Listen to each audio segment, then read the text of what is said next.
السلام عليكم ورحمة الله وبركاته.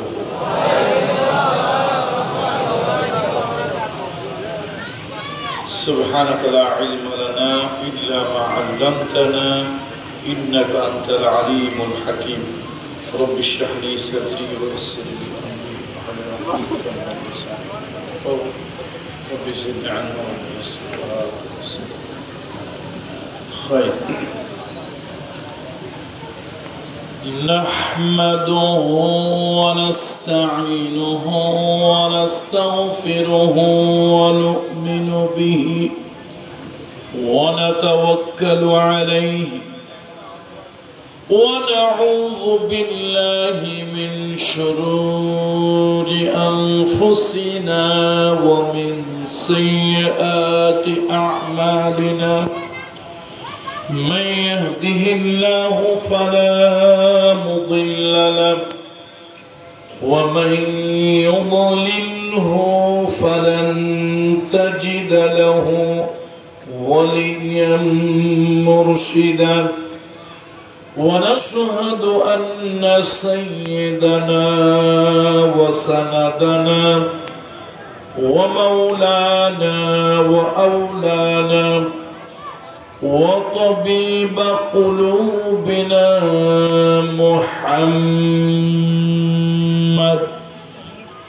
الذي أرسله بالحق بشيرا ونذيرا وداعيا إلى الله بإذنه وسراجا منيرا. فقد قال الله تعالى في كلامه المجيد والفرقان الحميد: أعوذ بالله من الشيطان الرجيم. بسم الله الرحمن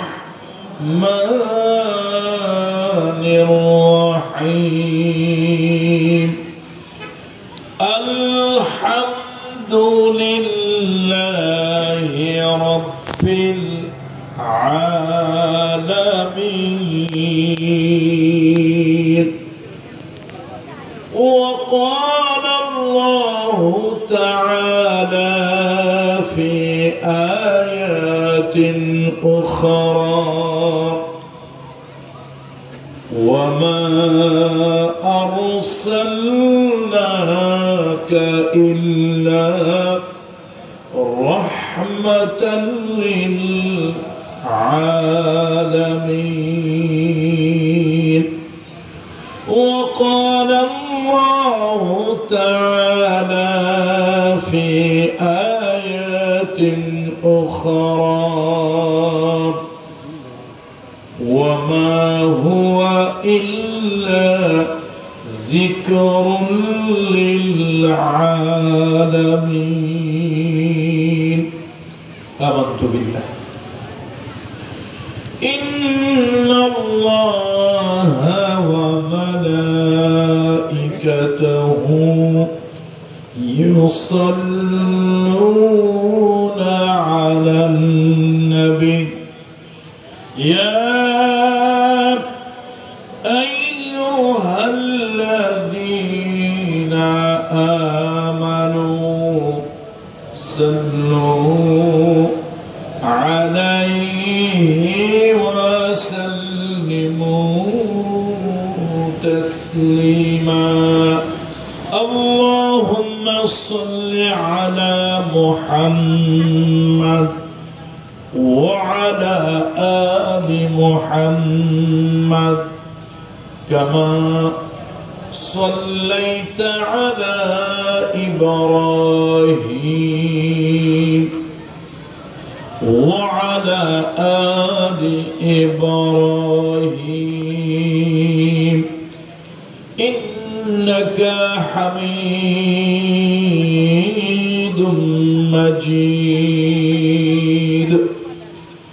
সকলে আমার সাথে জবান খুলে পড়বেন। আমরা এখন রাসূলুল্লাহর শানে একটি কবিতা পাঠ করব। আরবিতে বলে কাসিদা।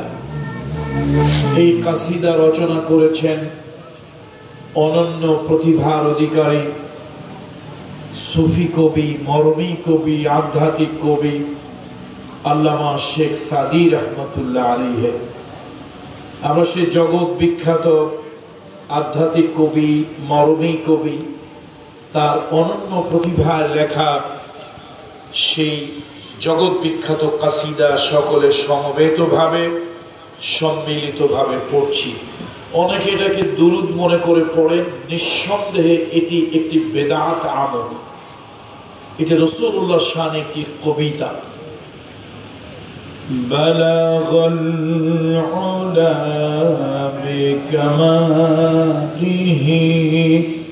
কাশাফাদ দুজা বিজামালিহি حسنت جميع خصاله صلوا عليه وآله ये तेरी मेराज थी कि तुम लौहा कलम तक पहुंचा और मेरी मेराज हो कि मैं तेरे कदम तक पहुंचा बलगल उला बिकमालिही कशफत दुजा बिजमालिही हसनत जमीअ खिसालिही सल्लु अलैहि व आलिहि। अल्हम्दुलिल्लाह सुम्मा अल्हम्दुलिल्लाह व अम्मा बाद। हिल्फुल फुजुल মানব কল্যাণ পরিষদ চট্টগ্রাম, এই হিলফুল ফুজুল মানব কল্যাণ পরিষদের উদ্যোগে আয়োজিত দ্বিতীয় তাফসীরুল কোরআন মাহফিল, এই আজিম ও শান দ্বিতীয় তাফসীরুল কোরআন মাহফিলের সম্মানিত সভাপতি মহোদয়, সর্বজন শ্রদ্ধেয় আলেম উস্তাজুল আসাতিজা পতেঙ্গা ইসলামিয়া ফাজিল মাদ্রাসার সাবেক উস্তাদ এবং ঐতিহ্যবাহী নারিকেলতলা জামে মসজিদের সম্মানিত ইমাম ও খতিব মহোদয়, আমাদের মাথার তাজ আলহাজ হযরত মাওলানা মোহাম্মদ ইলিয়াস সাহেব হাফিজাহুল্লাহ, আল্লাহ তাআলা তাকে দীর্ঘ সুস্থ নেক হায়াত দান করুন। আল্লাহ তাআলা তাকে দীর্ঘদিন বাঁচিয়ে রাখুন। আল্লাহ তাআলা এই সমাজ, এই রাষ্ট্রকে তার বুজুর্গের মাধ্যমে উপকৃত করুন, ফায়দামান করুন। সকলে পড়ি আল্লাহুম্মা আমিন। আজকের মাহফিলের সম্মানিত প্রধান অতিথি, বিশিষ্ট সমাজসেবক, বিশিষ্ট ইসলামী চিন্তাবিদ এবং রাজনীতিবিদ, বাংলাদেশ জামাত ইসলামী এর ভবিষ্যৎ ত্রয়োদশ সংসদের সংসদ সদস্য মনোনীত প্রার্থী জনাব শফিউল আলম সাহেব হাফিজাহুল্লাহ, আল্লাহ তাআলা তার প্রতি রহম করুন। এ দেশ ও জাতিকে খিদমতের জন্য আল্লাহ তাআলা তাকে কবুল করুন। আজকের মাহফিল অন্যান্য সম্মানিত আলোচক বৃন্দ, জনাব মাওলানা কারি ইব্রাহিম খলিল সাহেব হাফিজাহুল্লাহ, মাওলানা জিয়াউল করিম নিজামী সাহেব হাফিজাহুল্লাহ, মাওলানা হাবিবুর রহমান সাহেব হাফিজাহুল্লাহ, আল্লাহ তাআলা জাতির শ্রেষ্ঠ সন্তান, সূর্য সন্তান এ সকল আলেমদের কণ্ঠে আল্লাহ তাআলা বারাকা দান করুন, তাদের কণ্ঠকে আল্লাহ তাআলা আরো বলিষ্ঠ করুন। কোরআন এবং সুন্নাহর আলোকে এই জাতিকে যেন তারা সঠিক পথ প্রদর্শন করতে পারেন, রহনুমাই করতে পারেন, সেজন্য আল্লাহ তাআলা দীর্ঘ সুস্থ হায়াত দিয়ে আল্লাহ তাআলা তাদেরকে বাঁচিয়ে রাখুন। সম্মানিত শ্রোতা মণ্ডলী, এই সংগঠনের স্বেচ্ছাসেবক বৃন্দ, বিভিন্ন মিডিয়ার বন্ধুরা, পর্দার আড়ালের সম্মানিতা মা ও বোনেরা, আমি সকলের প্রতি শ্রেণী মোতাবেক শ্রদ্ধা, ভালোবাসা ও স্নেহ জ্ঞাপন করছি। আসুন আমরা সকলে আল্লাহ রাব্বুল ইজ্জত ওয়াল জালাল তার দরবারে বিনয়ের সাথে শুকরিয়া আদায় করি যে আল্লাহ তাআলা হিলফুল ফুজুল মানব কল্যাণ এই সংগঠনকে দ্বিতীয়বারের মতো তাফসীর আয়োজন করার এবং সেই তাফসীর সফল করার জন্য, সার্থক করার জন্য আমাদেরকে আজকের মাহফিলে আসার বসার সুযোগ আল্লাহ তাআলা দান করেছেন। এই জন্য রব্বে কারীমের দরবারে সিজদায় অবনত হয়ে শুকরিয়া আদায় করি, পড়ি আলহামদুলিল্লাহ। আমি যেহেতু খুব লম্বা কথা বলতে পারবো না, সময় হবে না, আগামীকালকে দিনের বেলায় আমার নিজ বাড়ি, নিজ জন্মস্থানে একটি প্রোগ্রাম আছে। যেহেতু বাড়ি আমার মাদারীপুর, ঢাকা থেকে অনেক দূর, তো আমার তো যেতে হবে, নাকি বলেন আপনারা? তো আমি ধারণা করেছিলাম হয়তো আর একটু আগে উঠলে মোটামুটি একটা আলোচনা, নাতি দীর্ঘ একটি আলোচনা উপহার দেওয়া যেত। তো খুব লম্বা আলোচনা হয়তো উপহার দেওয়া সম্ভব হবে না। আমি কালামুল্লাহ শরীফের 3 টুকরা আয়াতে কারিমা তেলাওয়াত করেছি। আজকে কোনো ভূমিকা নেব না, একদম সরাসরি কালামে হাকিম থেকে কথা বলবো। প্রথম তেলাওয়াত করেছি কোরআনের ভূমিকা মুখবন্ধ ফাতিহাতুল কিতাব, সূরা ফাতিহা। বিসমিল্লাহ শরীফ যদি হয় 1 নম্বর আয়াত, তাহলে আলহামদুলিল্লাহি রাব্বিল আলামিন হলো 2 নম্বর আয়াত। আর এটাকে ইন্ডিভিজুয়াল যদি ধরা হয় শুধুমাত্র একটা সূরা হিসাবে, তাহলে সেই সূরার 1 নম্বর আয়াতে কারিমা আমি তেলাওয়াত করেছি। দ্বিতীয় আমি আপনাদের সামনে তেলাওয়াত করেছি সূরা আম্বিয়ার 107 নম্বর আয়াতে কারিমা। তৃতীয় আমি তেলাওয়াত করেছি আপনাদের সামনে সূরা আল কলম এর 52 নম্বর আয়াতে কারিমা। এই 3 সূরা থেকে কয় আয়াত হলো মনে থাকবে তো? আজকে আমরা কথা বলবো 3 উপরে কথা হবে। সার্বজনীন 3, সকলের জন্য 3, বাধ্যতামূলক 3, গ্রহণযোগ্য 3। 3টি বিষয় আমরা যতই ইচ্ছে করি এড়িয়ে যেতে পারবো না। কয়টা জিনিস বাদ দিতে পারবো না? সবাই একটু আওয়াজ দিয়ে বলি, কয়টা? 3টা বিষয়কে বাদ দেওয়া সম্ভব নয়। যেহেতু এটাকে বাদ দেওয়া যাবে না, এই জন্য আমি আজকের আলোচনার নাম দিলাম সার্বজনীন 3, সকলের জন্য। হিন্দু, বৌদ্ধ, খ্রিস্টান, মুসলমান, আস্তিক, নাস্তিক, কালো, ফর্সা, শিক্ষিত, অশিক্ষিত, এই দল ওই দল, সব দল, সকলের জন্য কয়? সকলের জন্য 3। আজকে ঘুরে ফিরে আমাদের আলোচনা এই 3-এর মধ্যেই সীমিত থাকবে। আকাশ এবং জমিনের মালিক আল্লাহ সুবহানাহু ওয়া তাআলা কোরআনুল কারীমের শুরুতে বলেছেন, আলহামদুলিল্লাহি রাব্বিল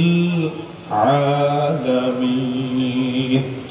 সকল প্রশংসা, যাবতীয় প্রশংসা, প্রশংসা বলতে যা কিছু হয়, যা কিছু বোঝায়, তা হলো রবের জন্য। তিনি হলেন জগৎ সমূহের রব, আলমের রব। আর ওই রবের পরিচয়, রব হলো আল্লাহ। রবকে আরো জোরে আওয়াজ দিয়ে মোটা মোটা আওয়াজ করে, যেহেতু লফজে আল্লাহ, এটা মোটা হবে, চিকন হবে না। বলুন সে রবের পরিচয়। রব কি দিয়েছেন? তিনি কে? আল্লাহ। আল্লাহ তিনি জগৎ সমূহের, আলম সমূহের রব। বাংলাদেশে থাকেন, তিনি আপনার রব। আমেরিকা যান, তিনি আপনার রব। যদি কখনো এরকম কোন বৈজ্ঞানিক যন্ত্র, কোন আবিষ্কার হয় যে সেই পাথ ফাইন্ডারের মতো, যে মঙ্গল গ্রহে পাথ ফাইন্ডার গিয়েছিল, এক সময় যদি পৃথিবীর সায়েন্টিফিক টেকনোলজি আরো বাড়তে বাড়তে এমন যদি হয়ে যায়, আগামী 50, 100, 200 বছর পর মানুষ যদি কোনোদিন মঙ্গল গ্রহেও যেতে পারে, সেই মঙ্গল গ্রহে যাওয়ার পরেও মানুষের যিনি রব হবেন তিনি কে? আল্লাহ। তাহলে বোঝা গেল আল্লাহকে বাদ দেওয়ার কোনো উপায়। তাহলে আল্লাহ সার্বজনীন। বলুন আল্লাহ সার্বজনীন। 2 নম্বরে যেটা আয়াত তেলাওয়াত করলাম সূরা আম্বিয়া, ওয়ামা আরসালনাকা ইল্লা রাহমাতাল লিল আলামিন। নবী হে, ওগো মানবতার শিক্ষক, মানবতার বন্ধু, আমি আল্লাহ তাআলা আপনাকে প্রেরণ করেছি সকল জগৎ, সকল আলমের জন্য রহমত বানিয়ে। আল্লাহু আকবার। রাসূলুল্লাহ মানুষের জন্য রহমত, সকল সৃষ্টির জন্য রহমত, সকল প্রাণীর জন্য রহমত। মানুষ যদি পৃথিবী ছেড়ে কোনদিন চাঁদে গিয়ে বসবাস শুরু করে, সেই চাঁদে গেলেও সেই আলম, সেই জগতেও তিনি রহমত। আল্লাহ। তাহলে নবীকে, আমার ধর্ম যাই হোক, নবীকে বাদ দেওয়া যাবে না। আমার দল মত চিন্তা চেতনা যাই হোক, নবীকে বাদ দেওয়া যাবে না। তিনি সকলের জন্য রহমত। এই জন্য মুহাম্মদুর রাসূলুল্লাহ সার্বজনীন। বলুন মুহাম্মদুর রাসূলুল্লাহ সার্বজনীন। এবার আল্লাহ তাআলা সূরা আল কালামের ভিতরে আল্লাহ তাআলা বলেন, আল্লাহ তাআলা বলেন ওয়া ইন্নাহু লাতানজিলু রাব্বিল আলামিন। আল্লাহ তাআলা কোরআনুল কারীমের ভিতরে রব্বুল আলামিন বলেন, বান্দারে তোমাদের জন্য একটা জিকির আমি দিয়েছি, তোমাদের জন্য একখানা কিতাব আমি দিয়েছি, যে কিতাবটা হলো সমগ্র আলমের জন্য। সুবহানাল্লাহ। ওয়ামা হুয়া ইল্লা যিকরুল লিল আলামিন। সকলে আমার সঙ্গে আবেগ নিয়ে পড়বেন, দরদ নিয়ে পড়বেন, ভালোবাসা নিয়ে পড়বেন। ওয়ামা হুয়া ইল্লা যিকরুল লিল আলামিন। আমি এই কিতাব, কোন কিতাব? এই কিতাব, এই কনস্টিটিউশন, এই কিতাব, এই বাণীকে আমি আল্লাহ তাআলা সকল আলমের জন্য উপদেশ করে পাঠিয়েছি। বলুন সুবহানাল্লাহ। তাহলে আল্লাহ সকলে সার্বজনীন, মুহাম্মদুর রাসূলুল্লাহ সকলে সার্বজনীন, কোরআনুল কারীম জিকির এটা সকলের সার্বজনীন। এই 3 জিনিস চাইলেই ভাগ দেওয়া যাবে না, সম্ভব নয়।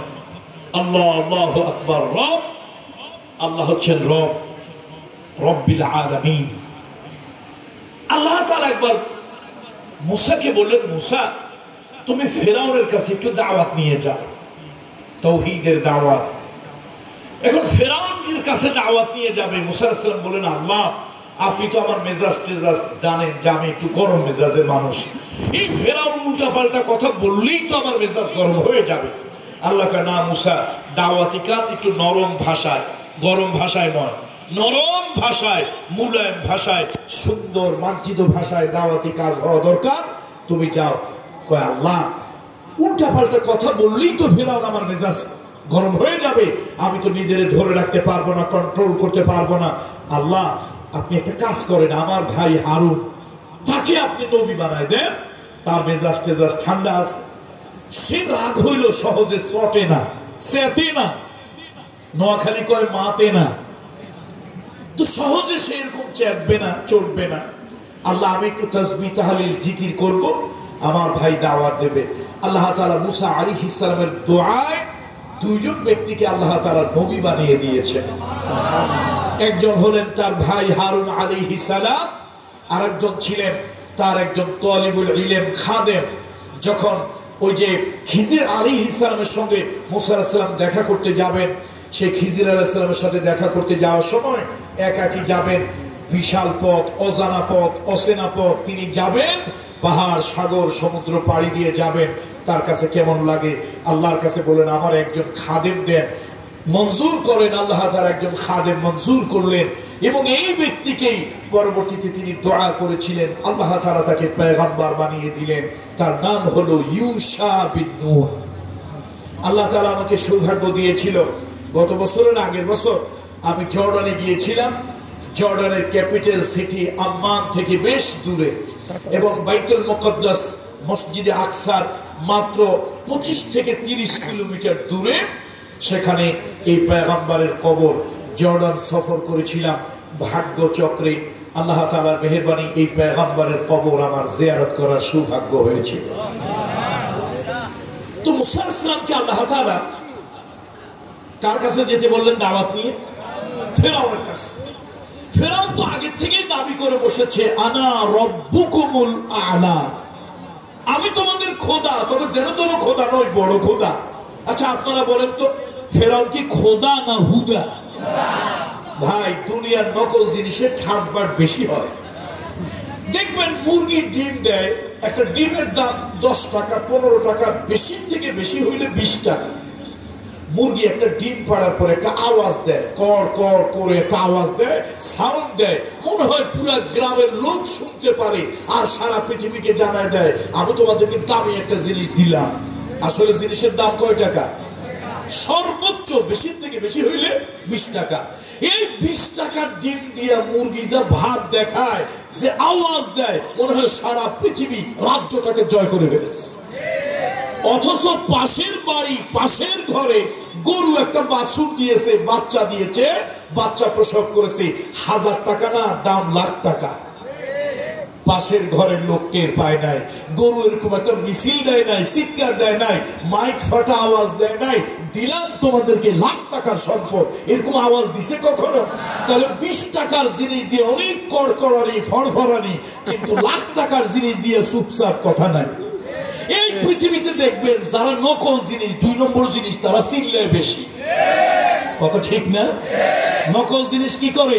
চিল্লায় বেশি।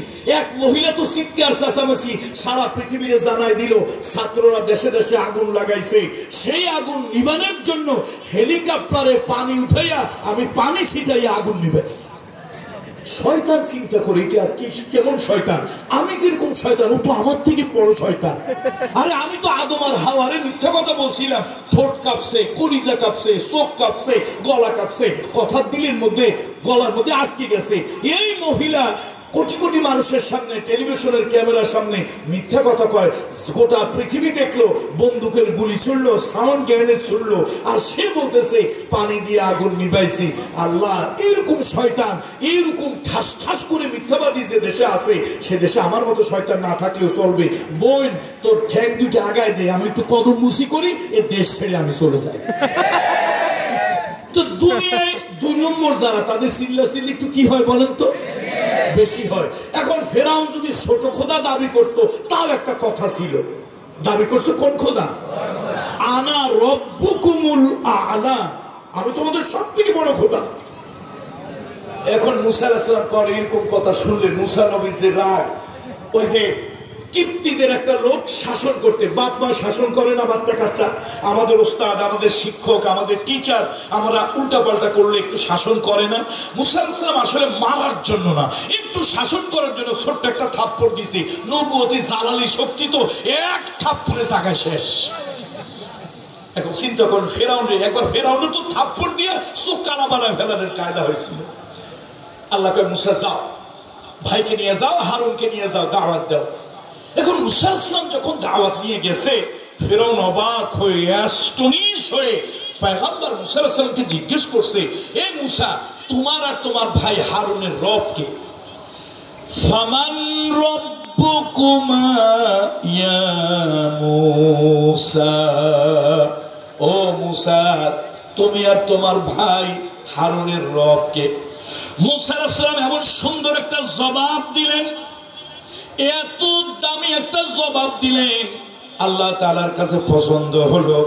আল্লাহ তাআলা ওই আওয়াজটা, ওই জবাবটা নোট করলেন, কোড করলেন, রেকর্ড করলেন, কোরআনের মধ্যে দিয়ে দিলেন। মুসা আলাইহিস সালাম জবাব দিলেন, রব্বুনাল্লাযী আ'তা কুল্লা শাইইন খালকাহু সুম্মা হাদা। ও ফেরাউন, তুমি জানতে চেয়েছো আমার রবকে? আমার রব হলো এমন একজন মহান সত্তা, এমন এক জাতে পাক। আমার রব সারা দুনিয়ার সব কিছু তিনি সৃষ্টি করেছেন, শুধু সৃষ্টি করেন নাই, তাকে তার পথ তিনি দেখিয়ে দিয়েছেন। আল্লাহু আকবার। দেখেন, আমরা তো গ্রামের মানুষ, হয়তো এখন চিটাগং শহরে থাকি, কিন্তু মানুষ কোন জায়গা? গ্রামের মানুষ। এই গ্রামে একটা মুরগির ডিম থেকে বাচ্চা হয়, এই বাচ্চাটা আপনি পিটাইয়াও তারাইয়াও তাকে পুকুরের পানিতে ফেলতে পারবেন না, তার কারণ সে পানি দেখলে ভয় পায়। ডিমের থেকে বের হয়েছে ছোট্ট একটা মুরগির বাচ্চা, চিকচিক করে, কিন্তু হঠাৎ তাকে ধরার জন্য আকাশে থেকে উড়ে এলো চিল। মা চিলটা দেখে একটা আওয়াজ দিছে, মাত্র সেকেন্ডের হয়তো অর্ধেক, 3 ভাগ 4 ভাগের 1 ভাগ, শুধু একটা আওয়াজ দিয়েছে। এই আওয়াজ শুনে দিক বিদিক ছুটে এমন জায়গা গিয়ে পালাইছে যে গভর্নমেন্টের ডিবি, এসবি, ডিজিএফআই বোধহয় খুঁজে বের করা মুশকিল। তাহলে মুরগির বাচ্চা ডিম থেকে বের হলো, এই ডিমের ভিতরে সে কোন ভার্সিটি, কোন কলেজ, কোন বিশ্ববিদ্যালয় পড়াশোনা করলো, তোমার মা একটা আওয়াজ দিলে বুঝবা শত্রু আসছে। শত্রু থেকে নিজেকে সেভ করার জন্য এমন জায়গায় পালাবা যে ডিবি হাউন আঙ্কেলও যেন তোমারে খুঁজে বের করতে না পারে। বন্ধুরা আমার, আবার ওই একই গ্রামে হাঁসের ডিম থেকে একটা বাচ্চা বের হয়েছে। আপনার বাড়ির সামনে একটা পুকুর, হাঁসের বাচ্চা পুকুরের পানি দেখছে। আচ্ছা বলেন তো, ওরে কি পিটান লাগবে, ডাকা লাগবে, পানিতে আহ্বান দাওয়াত দেওয়া লাগবে? ও পানি দেখে এরকম খুশি হয়েছে, লাফ দিয়া ঝাঁপ দিয়া পুকুরের পানির মধ্যে পড়ছে, স্বাচ্ছন্দ্যে স্বাচ্ছন্দ্যে প্রশান্তিতে সাঁতার কেটে আবার ফিরে আসছে। বন্ধুরা আমার, আমাদের অঞ্চলটা হলো নাতিশীতোষ্ণ, খুব বেশি শীত না, আবার খুব বেশি গরমও না।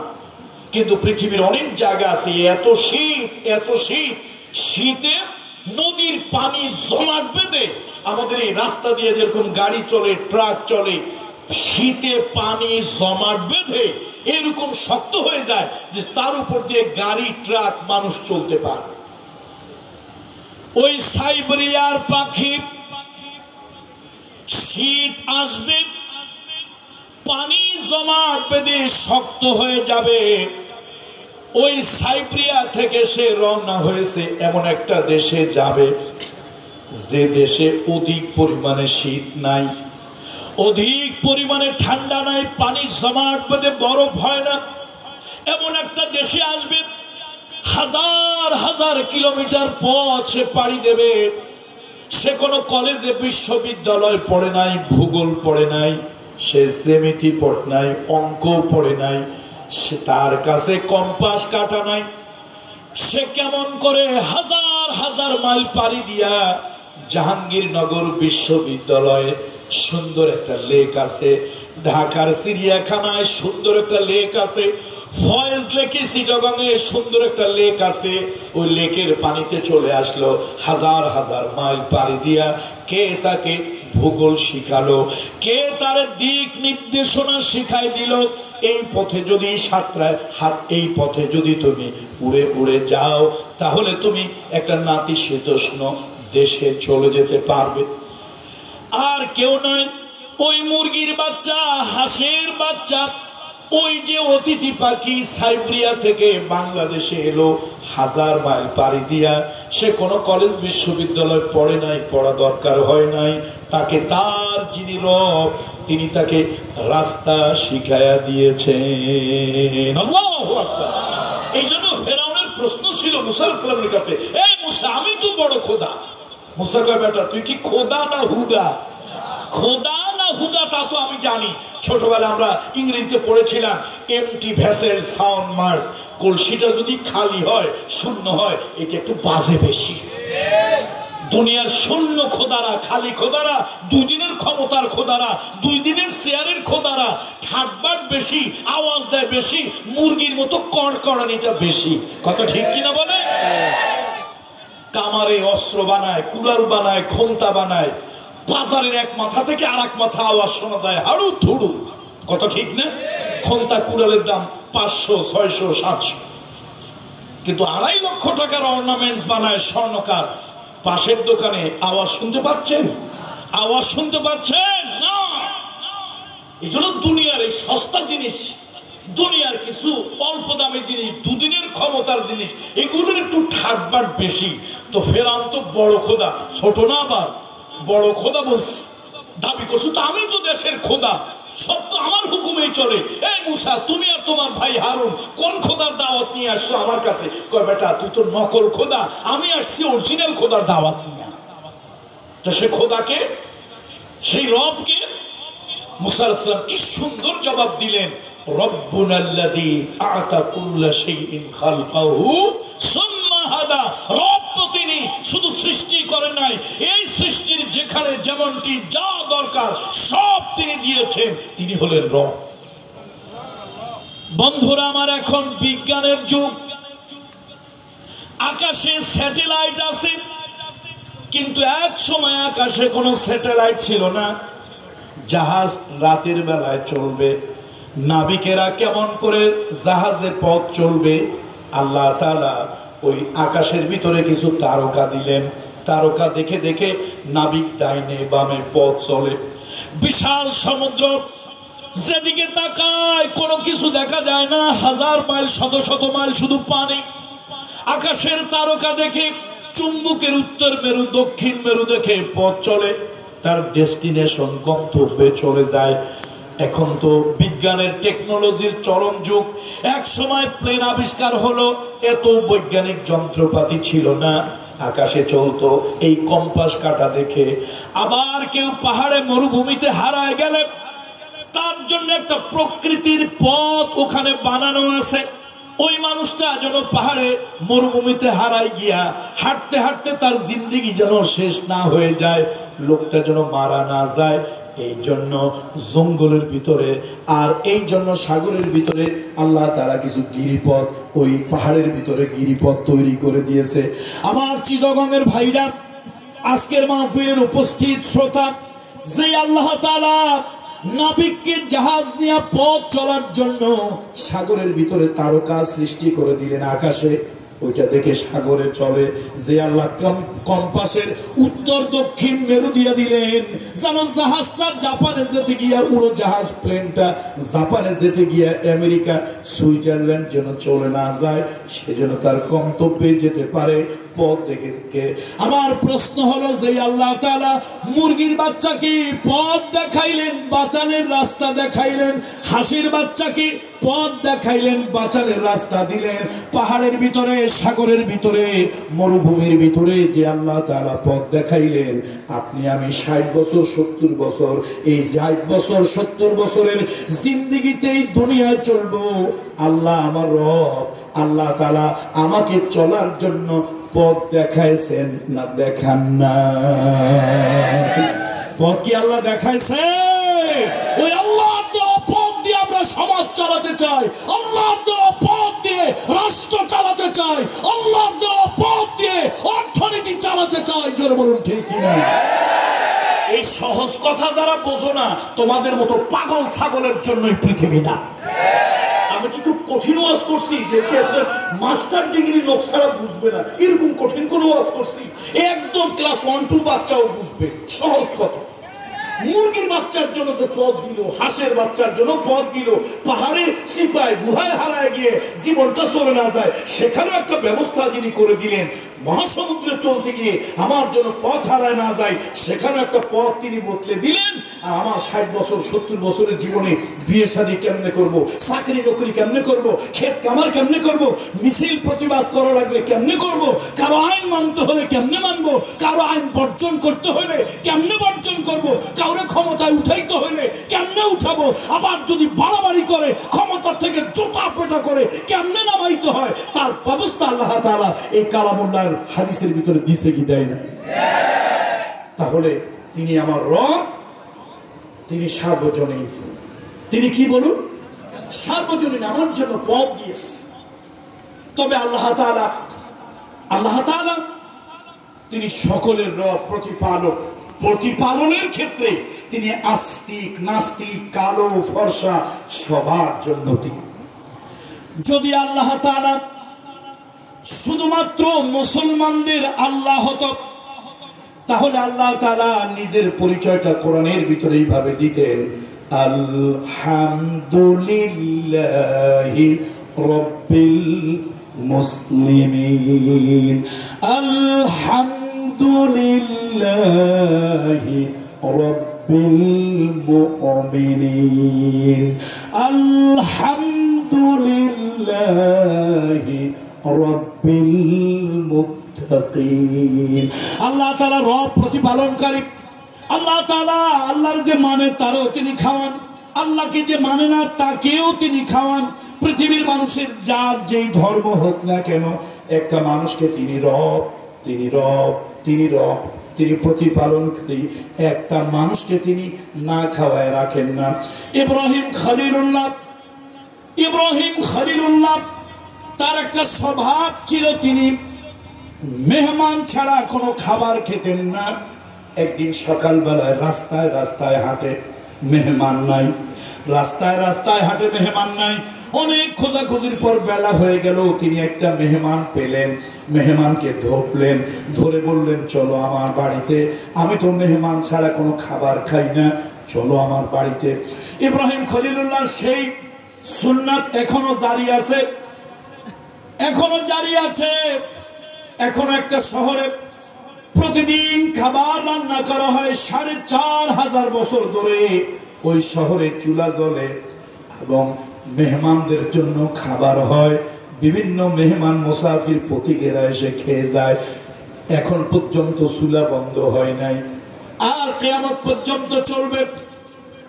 ইব্রাহিম খলিলুল্লাহ এই সুন্নাত তারা রেখে দিয়েছে।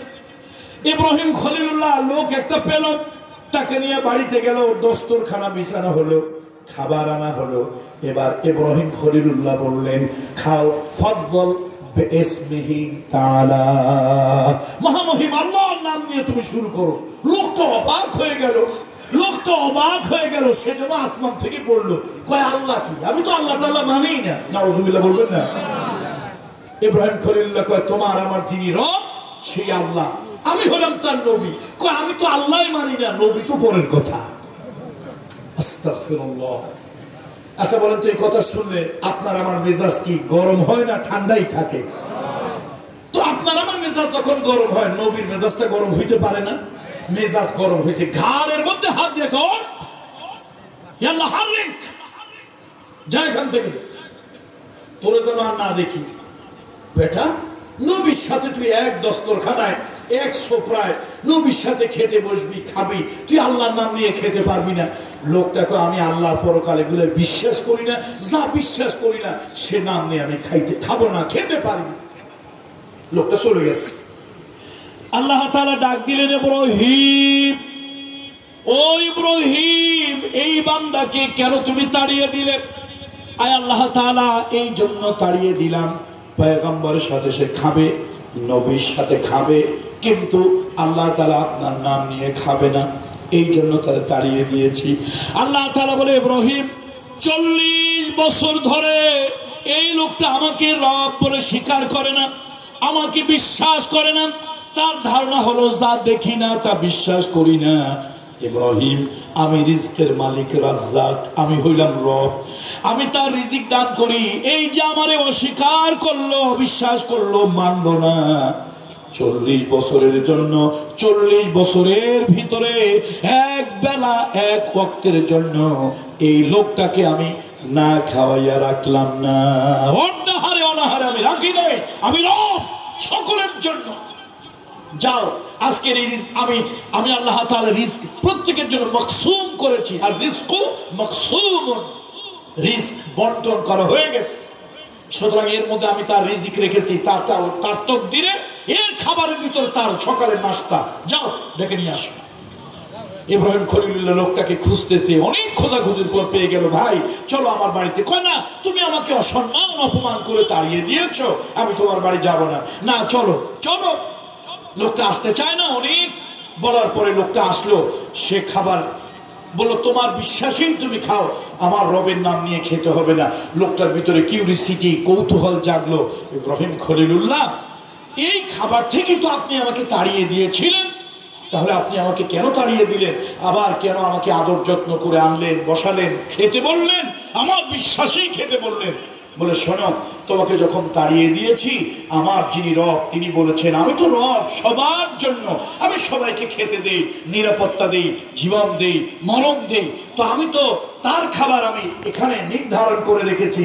সে যে আমাকে রব বলে স্বীকার করে নাই, এরপরে 40 বছরের ভিতরে আমি আল্লাহ তাআলা এক ওয়াক্তের জন্য তাকে না খাওয়ায় রাখি নাই, এমনকি অর্ধাহারে অনাহারেও রাখি নাই। সুতরাং ভাই, তোমার খাবার তুমি খাও, এটা তোমার রব তোমার জন্য নির্ধারণ করে রেখেছে, তাকে বিশ্বাস করে খেতে হবে না। লোকটার ঘা চমকে উঠলো, চোখ দিয়ে ছল ছল করে পানি পড়তে লাগলো। ইব্রাহিম, সত্যি কি তোমার রব এটা বলেছে? হ্যাঁ, আসলেই তো কথা ঠিক। আমি তো 40 বছর ধরে তার বিশ্বাসই করি না, মানি না, এরপরও তিনি আমাকে এক বেলা, একদিন এক বেলা অর্ধাহারে অনাহারে রাখেননি। যিনি আমার রিস্ক বন্টন করেছেন, তাকসীম করেছেন আমার জন্য। ইব্রাহিম, সত্যি আমি ভুল করেছি, তাহলে ওই রবকেই তো আমার মানতে হয়। ইব্রাহিম, আমি পড়তে চাই সেই রবের মন্ত্র, কালেমাতুত তাইয়্যিবা, লা ইলাহা ইল্লাল্লাহু ইব্রাহিম খলিলুল্লাহ। বন্ধুরা আমার, আল্লাহ তাআলা রব, এই রবকে কখনো বাদ দেওয়া যাবে না। আল্লাহ আমার রব, সেই রব বলেন না, আল্লাহ আমার রব, সেই রবই আমার সব, দমে দমে তনু মনে তারই অনুভব, আল্লাহ আমার রব। তাহলে আমাদের রব কে? যদি মঙ্গল গ্রহে কখনো চলে যাই, সেখানে রব কে? যদি চাঁদে যাই, সেখানে আমার রব কে? আল্লাহকে বাদ দেওয়া যাবে? আল্লাহকে ছাড়া যাবে? আল্লাহ শুধু আমার আল্লাহ। ইমাম সাহেব হুজুরের নারকেল গাছে নারকেল হয়, পীর সাহেব হুজুরের ধানের খেতে ধান হয়, কিন্তু আর দুনিয়ায় কারো ধান খেতে ধানও হয় না, কারো নারকেল গাছে নারকেলও হয় না। এমন কি হয়েছে না? হয়েছে না? সবারটাই হয়, সবারটাই হয়। রব সবাইকেই দেয়। এই জন্য আল্লাহ সার্বজনীন। আমরা প্রথম আয়াত পড়েছিলাম সূরা ফাতিহার। পড়েন আমার সাথে, আবেগ নিয়ে, দরদ নিয়ে, ভালোবাসা নিয়ে পড়েন। আলহামদুলিল্লাহি রাব্বিল আলামিন, আলহামদুলিল্লাহি রাব্বিল আলামিন। সকল প্রশংসা, যাবতীয় প্রশংসা, প্রশংসা বলতে যা কিছু বোঝায় সব কিছু আমার রব প্রতিপালক আল্লাহর জন্য। আল্লাহু আকবার। এবার আসেন, আল্লাহর পক্ষ থেকে নবী আসছে, তবে আমাদের ভাগ্য ভালো। বলেন, আমাদের ভাগ্য, আমরা একজন নবী পাইছি। এই নবী শুধু আমাদের জন্য না, সার্বজনীন নবী। কিছু নবী ছিল ওই নদীর ওই পারে, কর্ণফুলীর ওই পারে নদী একজন, নবী একজন, কর্ণফুলীর এই পারে নবী আর একজন। এই দেশের জন্য নবী আর একজন, ওই দেশের জন্য নবী আর একজন। কিছু নবী ছিল ভাষার নবী, কিছু নবী ছিল আঞ্চলিক নবী, কিছু নবী ছিল ভৌগোলিক নবী। কিন্তু একজন নবীকে আল্লাহ তাআলা পাঠালেন। এই নবীকে মাহদুদ করলেন না, সীমাবদ্ধ করে দিলেন না। তুমি চিটাগংয়ের নবী, কুমিল্লার নবী আর একজন, নোয়াখালীর নবী আর একজন, তুমি বাংলাদেশের নবী, তবে তুমি ইন্ডিয়ার নবী না, এরকম না। এমন এক মহান পয়গম্বর, এমন এক মহান নবীকে আল্লাহ তাআলা আমাদের পয়গম্বর বানালেন, যিনি হচ্ছেন নবী সমগ্র আলমের জন্য। তিনি নবী কিসের জন্য? সমগ্র আলমের জন্য। আল্লাহ তাআলা বলেন ওয়ামা আরসালনাকা ইল্লা রাহমাতাল লিল আলামিন। পড়েন আমার সাথে সকলে দরদ নিয়ে আবেগ নিয়ে পড়েন ওয়ামা আরসালনাকা ইল্লা রাহমাতাল লিল আলামিন। হে নবী, আপনাকে আমি রহমত বানায় পাঠাইছি। আপনি হলেন রহমত, করুণার মূর্ত প্রতীক। নবীজি, আপনি শুধু মুসলমানদের জন্য রহমত নন, আপনি শুধু আরববাসীদের জন্য রহমত নন, আপনি শুধু মানুষের জন্য রহমত নন, আপনি নবী সকলের জন্য রহমত, আপনি নবী সকল দেশের জন্য রহমত, আপনি নবী সকল আলমের জন্য রহমত। সুবহানাল্লাহ। এই নবী রহমত হয়ে এসেছে পৃথিবীতে। আমার হিন্দু, বৌদ্ধ, খ্রিস্টান সম্প্রদায়ের ভাই বোনেরা আমার নবীকে যদি স্বীকার করে, মানে আলহামদুলিল্লাহ, যদি নাও মানে, অস্বীকারও যদি করে, তারপর আমার নবী সমগ্র সৃষ্টি জগতের জন্য রহমত। চিৎকার করে বলুন আল্লাহু আকবার। আমার নবী কার জন্য রহমত? বলুন কার জন্য রহমত? সমগ্র সৃষ্টি জগতের জন্য রহমত। রহমতের বার্তা নিয়ে তিনি পৃথিবীতে এলেন। খাসায়েসুল কুবরা নামক কিতাবের ভিতরে, খাসায়েসুল কুবরা নামক কিতাবের ভিতরে আল্লামা জালালউদ্দিন সুয়ুতী রাহমাতুল্লাহ আলাইহি লেখেন, আমার রহমতের নবী তার মায়ের গর্ভে যখন এসেছে, তার মায়ের গর্ভে যখন, আরে দুনিয়ার সব গর্ভবতী মা কষ্ট পায়, কিন্তু আমিনা কষ্ট পায় না। এমন এক সন্তান তার গর্ভে, তিনি যদি পাথরের উপর দিয়ে হেঁটে যান, তার পায়ের নিচে যদি পাথর লাগে, পাথরটা যেন তুলার মতো নরম হয়ে যায়, কাঁটাও যেন তার পায়ে বিদ্ধ হতে চায় না। তিনি কুয়ার পানি তুলতে গেলে আকাশ থেকে যেন আওয়াজ হয়, কুয়ার পানি কুয়ার মুখের কাছে চলে আসে, বালতি দিয়ে হাত দিয়ে তিনি পানিগুলো তুলেন। এই যে একটা রহমত আল্লাহ তাআলা দিলেন, যে সমাজের ভিতরে মারামারি, কাটাকাটি, হিংসা, হত্যা, সেই সমাজটা ভালো হলো।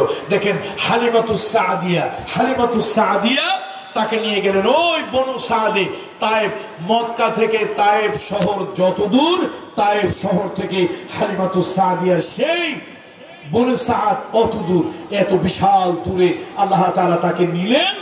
এবং হালিমাতুস সাদিয়া বুঝতে পারলেন তিনি একজন এমন একটা সন্তান এনেছেন, এমন একটা সন্তান লালন পালন করতে এনেছেন যে সন্তানটা রহমতে ভরা। তিনি একটা দুর্বল বাহনে, একটা উটে বা ঘোড়ায় চড়ে মক্কায় আসছে। এসে দেখে বাজার শেষ। প্রথম দিকে বাজারে গেলে ভালো জিনিস পাওয়া যায়, লাস্টের দিকে বাজারে গেলে ভালো জিনিস পাওয়া যায় সব অসল মাল। একটা তাঁবুর ভিতরে, একটা তাঁবুর ভিতরে ওই বাচ্চাটা রাখা। তাঁবুর বাহিরে একজন বুড়ো মানুষ, বয়স্ক মানুষ ডেকে বলছে, শোনো, এই তাঁবুর ভিতরে একটা এতিম বাচ্চা আছে, বাবা নাই, দেওয়ার মতো তেমন কোনো সামর্থ্য নাই। তোমরা যদি এই এতিম বাচ্চাটাকে কেউ যদি নিতে চাও, কেউ যদি নেও, আমি তাকে যথোপযুক্ত সম্মান করার চেষ্টা করব। হালিমাতুস সাদিয়া বাজারে ঘোরে, কিন্তু কোন জায়গায় মন মতো সন্তান পায় না। ওই বুড়ো মানুষ নাম হলো আব্দুল মুত্তালিব, লোকটার হাত ডাক, চিৎকার চেঁচামেচি শুনে ওই হালিমাতুস সাদিয়া তাঁবুর ভিতরে ঢুকলো। ঢুকে দেখে সুন্দর একটা বাচ্চা, একজন দাসী কোলে করে বসে আছে। ওই বাচ্চাটার দিকে এক নজর যখন তাকাইছে, বিবি হালিমার চোখ দুটা শীতল ঠান্ডা হয়ে গেছে। স্বামী তারা ধরে নিয়ে যায়। আমরা গরিব মানুষ, আমরা দুধ খাওয়াবো, অন্যের বাচ্চার দুধ খাওয়াবো, লালন পালন করব, বড় করব, এর বিনিময়ে তার সাথে চুক্তি হবে 2 বছর 4 বছর। আমরা 10 উকিয়া 20 উকিয়া স্বর্ণ পাবো, অথবা 5 উকিয়া স্বর্ণ পাবো। এই স্বর্ণের বিনিময় আমাদের অভাব দূর হয়ে যাবে। একটা গরিবের সন্তান, এতিম সন্তান যদি নেই, তাহলে তো আমরা স্বর্ণ পাবো না, টাকা পাবো না, আমাদের অভাব দূর হবে না। এই বলে টেনে নিয়ে যায়। হালিমাতুস সাদিয়া রাদিয়াল্লাহু তাআলা আনহা যার কাছে যায়, যেখানে যায় দিলে শান্তি লাগে না, মনের মধ্যে শান্তি লাগে না। ওই একটা বাচ্চা দেখে চোখটা ঠান্ডা হয়েছে, ওই বাচ্চাটা না দেখলে মনের শান্তি লাগে না।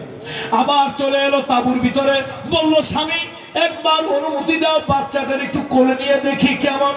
দূরের থেকে দেখলাম কলিজা ভরে নাই, শুধু একটু বলো।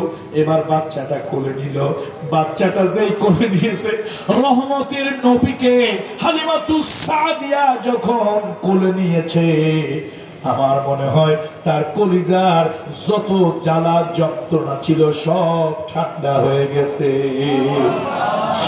মুসলমানকে যেরকম বিবি আসিয়া কোলে নিয়েছিল, কুররাতু আইনিন লি ওয়া লাক আসা আইয়ান ফানা আও নাত্তাখিযাহু ওয়ালাদা। এই ফেরাউন, তুমি এত অস্থির হইও না, দুশ্মনী করিও না। এই সন্তানটা আমার চোখ জুড়ায় দিয়েছে, এই সন্তান আমার কলিজা ঠান্ডা করে দিয়েছে। আমাদের যদি বাচ্চা কাচ্চা না হয়, এই সন্তানটাই হবে আমাদের বাচ্চা, আমাদের সন্তান। কিন্তু চোরায় না শোনে, চোরে না শোনে ধর্মের কাহিনী, সেই কাহিনী ফেরাউনও শোনে না। অনুরূপ ভাবে হালিমাতুস সাদিয়া তাঁবুর মধ্যে ঢুকে স্বামী টানে, কিন্তু সে আসতে চায় না। এই বাচ্চাটা তার কাছে চোখ জুড়ায় গেছে, কোলে নিয়েছে, কলিজা ঠান্ডা হয়ে গেছে। আসলে তো বাচ্চা তো যেরকম বাচ্চা না, এই বাচ্চা হলো রহমতের বাচ্চা, কিয়ামত পর্যন্ত রহমাতুল লিল আলামিন। এরপরে সে ঘটনা আপনারা জানেন, হালিমার জীবনে কি ছোঁয়া এসেছিল। যে আরবের ভিতরে জাহিলিয়াতের অন্ধকার মারামারি দূর করে, কাটাকাটি হিংসা হত্যা দূর করে একটা সুন্দর সমাজ বিনির্মাণে এই রহমাতুল লিল আলামিন ভূমিকা নিয়েছিল। আজকে দুঃখ চিটাগংয়ের লোকেরা, চট্টগ্রামের লোকেরা রাসূলুল্লাহ সাল্লাল্লাহু আলাইহি ওয়াসাল্লামের জন্মদিবসে রাগ করবেন না, রাগ করবেন না। বিবেকের কাছে প্রশ্ন, আবেগের কাছে প্রশ্ন নয়, বিবেকের কাছে প্রশ্ন।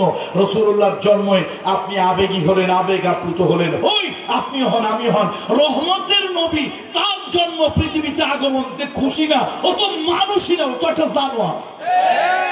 রাসূলুল্লাহ পৃথিবীতে আসছে, অবশ্যই খুশি। এর থেকে বড় কি হবে? যিনি আমার পরকালের কান্ডারি, পৃথিবীতে তিনি আগমন করেছেন ধুলির ধরায়, এর থেকে বড় খুশির বিষয় আর কি হতে পারে? কিন্তু আমার প্রশ্ন হলো, যে নবী পৃথিবীতে আগমন করলেন, সে নবীর আগমনে আমি রাস্তায় রাস্তায় মিছিল করলাম, আগ্নি বিরিয়ানি খেসুরি খেলাম, কিন্তু তিনি তার 23 বছরের নবুয়তির জীবনে এবং নবুয়তির আনুষ্ঠানিক দায়িত্ব পালন করার আগেও তিনি নবী, দপ্তরবিহীন নবী। সেই নবী 40 বছরের ভিতরে যেই সুন্নত, যেই সমাজ, যে ব্যবস্থা, যে আদর্শ, যে আইডিওলজি, যে ইথিক্স, যে ম্যানার রাসূলুল্লাহ সাল্লাল্লাহু আলাইহি ওয়াসাল্লাম সমাজকে দিয়েছে, আজকে মুসলমানের ভিতরে ওই আদর্শ নাই। কথা ঠিক কিনা? মুসলমান নবীর আগমনে সিন্নি খেতে পাগল, কিন্তু নবীর ইথিক্স, আইডিওলজি, নবীর আদর্শ বাস্তবায়নে পাগল নয়। কি দুর্ভাগ্য! আপনি শুধু টুপি দিয়ে বেহেশতে যেতে চান, তো আরবদের পোশাক টুপি তো অনেকের মাথায় ছিল। এখনো পৃথিবীর ঘৃণিত জাত ইহুদিরাও টুপি মাথায় দেয়, নুনের বাটির মতো মাথার মধ্যে একটা দিয়ে রাখে। আমি একবার মাহফিল করে বরিশালের দিকে যাব, আমার নিজের বাড়ি, তখন তো পদ্মা সেতু ছিল না, ফেরিতে করে পার হয়ে যাব। তো অনেক লোক আছে রাস্তাঘাটে, মাশাআল্লাহ, বিরাট বড় বুজুর্গ হুজুর, অন্যের সালাম দিতে চায় না, এরকম একটা বদ অভ্যাস আমাদের ভিতরে আছে। রাসূলুল্লাহ বলেছেন, আফশুস সালাম ওয়া আতঈমুত তুআম। তোমরা উত্তম চরিত্রের অধিকারী যদি হতে চাও, মানুষকে সালাম দাও, আর সেনা আপনার বন্ধু বান্ধব, আত্মীয় স্বজন, আলেম উলামা, এদেরকে মাঝে মাঝে একটু দাওয়াত করে খাওয়াও। এর দ্বারা ভাগ্য বুলন্দ হয়, কিসমত বুলন্দ হয়, মানুষের ভিতরে আন্তরিকতা, হৃদ্রতা পয়দা হয়। তো আমি চেষ্টা করি, আমার যদি দিমাগ মেজাজ ঠিক থাকে, অথবা আমি যদি অসুস্থ না থাকি, আমি চেষ্টা করি একজনকে আগে সালাম দিতে, আগে মোসাফা করতে।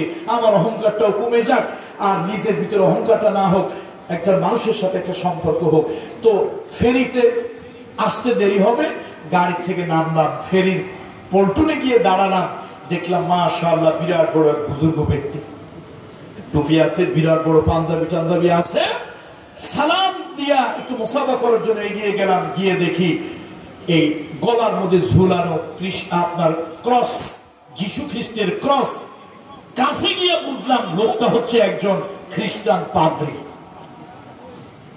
তো পাঞ্জাবি দেখে, আমি টুপি দেখে, পাঞ্জাবি দেখে, তার পোশাক দেখে আমি কনফিউশন, হেজিটেশনে পড়ে গিয়েছিলাম। আমিও ধারণা করেছিলাম জান্নাত থেকে একটু আগে আসা কোনো বুজুর্গ আলেম হবে, কিন্তু কাছে গিয়ে কি দেখলাম? তাহলে বোঝা গেল টুপি দাড়ি এটাই যদি মুসলমান, মানে টুপি পাঞ্জাবি পাগড়ি এটাই যদি মুসলমানের সবকিছু হবে, তাহলে তো শিখ সম্প্রদায়ের লোকদেরও আপনার পাগড়ি আছে, অকামেও পাগড়ি, সুকামেও পাগড়ি, ক্রিকেট খেলতে গেলেও পাগড়ি মাথায় থাকে, ফুটবল খেলতে গেলেও পাগড়ি মাথায় থাকে, এমনকি সিনেমায় অভিনয় করতে গেলেও পাগড়ি থাকে, রাতের বেলায় ল্যাব কাঁথার নিচে আরো কত কাজ করে, তখনও বোধহয় পাগড়ি মাথায় থাকে। সব কথা কি ভেঙে বলবো? তাহলে বোঝা গেল রাসূলুল্লাহর পাগড়ি সুন্নত রাখছেন। পাগড়ি আমিও মাথায় দিই, আলহামদুলিল্লাহ, আমার কাছে এটা ভালো লাগে, মানসিক প্রশান্তি লাগে, এই জন্য আমি পাগড়ি মাথায় দিই। চেষ্টা করি নামাজে অন্তত পাগড়িটা মাথায় দেওয়ার জন্য, এটা আমার কাছে ভালো লাগে নবীজির এই সুন্নতটা। আমার বক্তব্য হলো নবীজির পাগড়ির সুন্নত ধরে রাখলেন, নবীজির টুপির সুন্নত ধরলেন, মিষ্টি খাওয়া সুন্নত ধরলেন, জিলাপি খাওয়া সুন্নত ধরলেন, কিন্তু ওই নবী বাতিলের মোকাবেলায় একটা সুন্দর কল্যাণময় রাষ্ট্র রচনা করেছিলেন। সেই রাষ্ট্রে নিজের কন্যাকে রাসূলুল্লাহ বলেছিলেন, ফাতেমা, আমি নতুন রাষ্ট্রের গ্রহণ করেছি, নতুন একটা কল্যাণময় রাষ্ট্র করেছি। এই রাষ্ট্রে গরিবের ঘরে, এতিমের ঘরে, অনাথের ঘরে, বিধবার ঘরে যতক্ষণ পর্যন্ত খাবার পৌঁছাতে না পারবো আমার কলিজার টুকরা কন্যা ফাতেমার ঘরে, ততক্ষণ আমি একটা চাকরানির ব্যবস্থা করে দিতে পারবো। নিজের কন্যাকে একটা কল্যাণময় রাষ্ট্রের প্রধান নিজের কন্যাকে একটা চাকরানির ব্যবস্থা করে দিতে পারেন নাই। মেয়ে নারাজ হয়ে বেজার হয়ে বাপের বাড়ি থেকে চলে গেছে স্বামীর ঘরে, অথচ সেই নবী মুহাম্মদ রাসূলুল্লাহ রাস্তায় রাস্তায় চলতেন, এই এতিমেরা কারা আছো, বিধবারা কারা আছো, অনাথেরা কারা আছো, আমি রাসূলুল্লাহ সাল্লাল্লাহু আলাইহি ওয়াসাল্লাম, আমি রাসূলুল্লাহ সাল্লাল্লাহু আলাইহি ওয়াসাল্লাম তোমাদের কাছে খাবার পৌঁছে দেব। কল্যাণময় রাষ্ট্রে রাসূলুল্লাহ কোনো নেপোটিজম, আল্লাহর নবী কোনো আত্মীয়তা স্বজন প্রীতি করেননি। আবু যর গিফারির মতো সহিহ হাদিস, আবু যর গিফারি রাদিয়াল্লাহু তাআলা আনহু তিনি রাসূলুল্লাহর কাছে এসে বললেন, ইয়া রাসূলুল্লাহ, এই রাষ্ট্রের গুরুত্বপূর্ণ চাকরিটা আপনি তো কল্যাণময় একটা রাষ্ট্র করেছেন, এই রাষ্ট্রের এই চাকরিটা আমাকে দেন। রহমতের নবী রাগ হলেন। হুজুরে আকরাম সাল্লাল্লাহু আলাইহি ওয়াসাল্লামের চেহারা মোবারক লাল হয়ে গেল। নবীজি হাদিসের মধ্যে আসছে, ফাদারাবা আলা মানকিবি, নবীজি তার ঘাড়ের উপর একটা থাপ্পড় মারলেন। এরপরে রাসূলুল্লাহ দাঁড়ালেন, হুজুরের চেহারা মোবারক রক্তের মতো লাল হয়ে গেল। আল্লাহ নবী প্রথম আল্লাহর প্রশংসা করলেন, এরপরে রাসূলুল্লাহ নিজের প্রতি দুরূদ ও সালাম পেশ করলেন। এরপরে রাসূলুল্লাহ দাঁড়িয়ে রাগতভাবে নবীজি বললেন, রাষ্ট্রের এই দায়িত্বগুলি আমানত, তোমরা কি চাও আমি আত্মীয়করণ, স্বজন প্রীতিকরণ, আমি আমার দলীয়করণ করি? রাষ্ট্রেরই গুরুত্ব, ইন্নাহা লা আমানাতুন, এটা একটা আমানত। কিয়ামতের ময়দানে আল্লাহর আদালতে এই আমানতের জবাবদিহি করতে হবে। অথচ আমার দেশে ক্ষমতায় যারা যখন আসেন, অপদার্থ, অযোগ্য, অশিক্ষিত, মূর্খ, গোয়ার, চরিত্রহীন, দুশ্চরিত্র, এগুলোর আয়সা রাষ্ট্রের গুরুত্বপূর্ণ পদ দেওয়া হয়। যেরকম ঠিক মুহাম্মদ রাসূলুল্লাহর এক সুন্নাত আদায় করলেন, আর এক সুন্নাত আদায় করলেন না। আমার মানবতার নবী রহমাতুল লিল আলামিন, সে শুধু আমার জন্য রহমত হয়ে আসেননি, গোটা সৃষ্টি জগতের জন্য তিনি রহমাতুল লিল, বলেন রহমাতুল লিল।